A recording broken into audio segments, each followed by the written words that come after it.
तर राज्यामध्ये प्राकृतिक शेती मिशन सुरू करणार असं मुख्यमंत्री देवेंद्र फडणवीस यांनी म्हटले। राज्यपालांच्या नेतृत्वात मिशन सुरू करणार। राज्यपालांनी प्राकृतिक शेतीवर अनेक प्रयोग केलेले आहेत असंही मुख्यमंत्री देवेंद्र फडणवीस यांनी म्हटलंय। हमी भावापेक्षा कमी भावात माल विकू नका असं आवाहन सुद्धा मुख्यमंत्र्यांनी इथल्या राज्यातल्या शेतकऱ्यांना केलंय।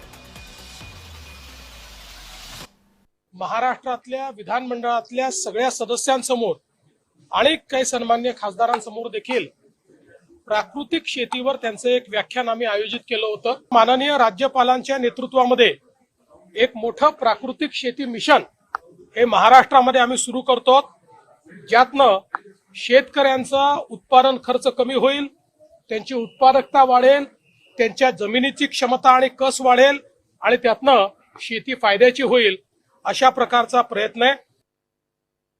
मोठ्या प्रमाणात आता आपल्याकडे कापूस आणि सोयाबीन याचं जे काही उत्पादन झालेलं आहे, आता त्याची खरेदी केंद्र ही राज्य सरकार सुरू करते आहे। आपण सगळ्यांची नोंदणी करणार आहोत आणि सगळ्यांचा माल हा आपण खरेदी करणार आहोत। त्या संदर्भात नाफेड असेल, केंद्र सरकार असेल, आपला पणन विभाग असेल, सगळ्यांनी मिळून राज्यभरामध्ये मोठं जाळं खरेदी केंद्रांचं आपण तयार केलेलं आहे।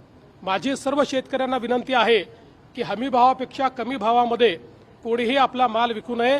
त्यांनी सरकारकडे रजिस्टर करावं आणि सरकारला तो माल विकावा किंवा सरकारी केंद्रावर द्यावा। जर व्यापारी हमी भावाने तो खरेदी करत असतील तरच व्यापाऱ्यांना तो माल द्यावा।